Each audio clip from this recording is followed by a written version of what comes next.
दृश्य भगवान के मिगार मातु प्रसाद में विहार करते समय एक दिन आनंद स्थिविर ने भगवान को प्रणाम करके कहा, बनते, आज मैं यह जानकर धन्य हुआ हूं कि सब प्रकाशों में आपका प्रकाश ही बस प्रकाश है, और प्रकाश तो नाम मात्र को ही प्रकाश कहे जाते। आपके प्रकाश के समक्ष वे सब अंधेरे जैसे मालूम हो रहे हैं। भंते, मैं आज ही आपको और आपकी अलौकिक ज्योतिर्मयता को देख पाया हूं, दर्शन कर पाया हूं, और अब मैं कह सकता हूं कि मैं अंधा नहीं। शास्ता ने यह सुन आनंद की आंखों में देर तक झांका और आलोक उसके ऊपर फेंका। आनंद डूबने लगा होगा उस प्रसाद में, उस प्रकाश में, उस प्रशांति में। और फिर उन्होंने कहा, हां आनंद, ऐसा ही है, लेकिन इसमें मेरा कुछ भी नहीं, मैं तो हूं ही नहीं, इसीलिए प्रकाश है। यह बुद्धत्व का प्रकाश है, मेरा नहीं। यह समाधि की ज्योति है, मेरी नहीं। मैं मिटा तभी यह ज्योति प्रकट हुई, मेरी राख पर यह ज्योति प्रकट हुई। तब यह सूत्र उन्होंने आनंद को कहा, दिवा तपति आदित्यो रत्तिम आभाति चंदिमा सन्नद्धो खत्तियो तपति झाई तपति ब्राह्मणो अथ सब्ब महो रातिम बुद्धो तपति तेजसा।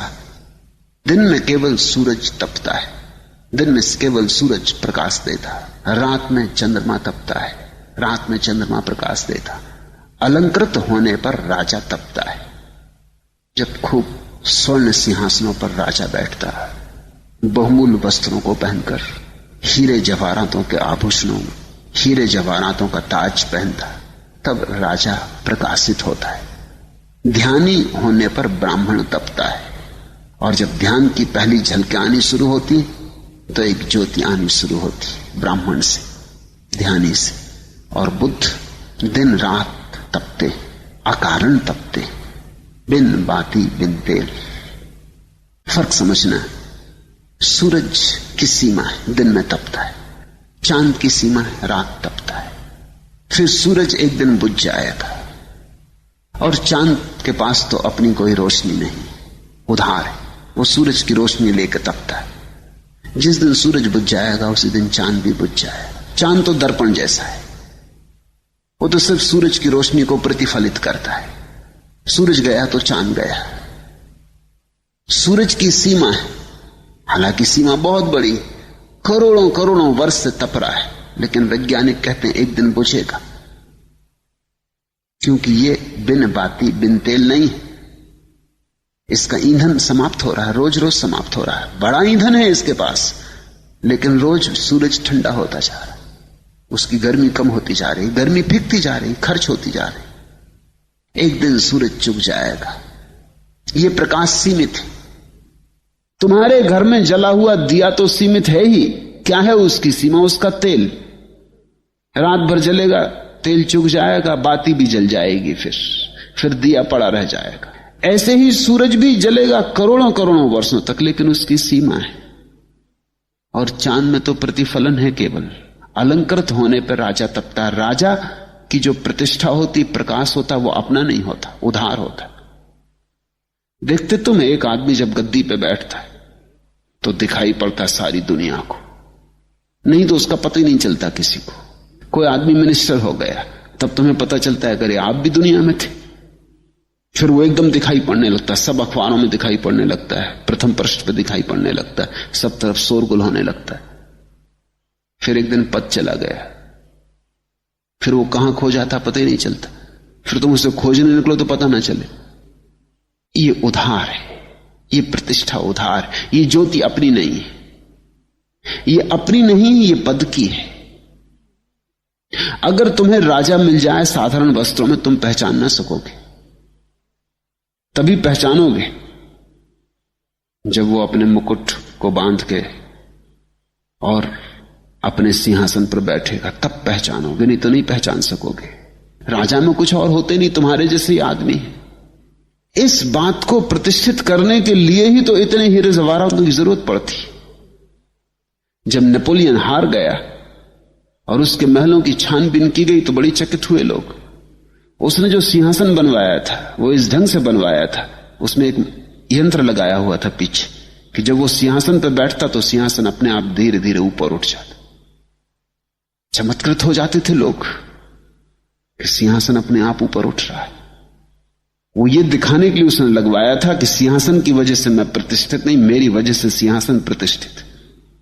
देखो मेरे बैठते ही पीछे इंतजाम था, जैसे वो बैठता आदमी वहां बटने दबाते, मशीन काम करती, वो ऊपर उठ जाता। वो दुनिया में अकेला सिंहासन था। लोग सोचते थे चमत्कार है, इसलिए तो लोग राजा को सदा भगवान का अवतार मानते रहे। वो भगवान का प्रतिनिधि है पृथ्वी पर, ऐसा कुछ भी नहीं है। वो आदमियों तक का प्रतिनिधि नहीं, भगवान का तो प्रतिनिधि क्या होगा। उसके पास अपना कुछ नहीं, सब उधार है। उसकी तलवार में उसकी ज्योति है, उसके सैनिकों में उसकी ज्योति है, उसके धन में उसकी ज्योति है, हीरे जवाहरातों में ज्योति है। उसकी ज्योति अपनी नहीं है। राजनीति उधार ज्योति है।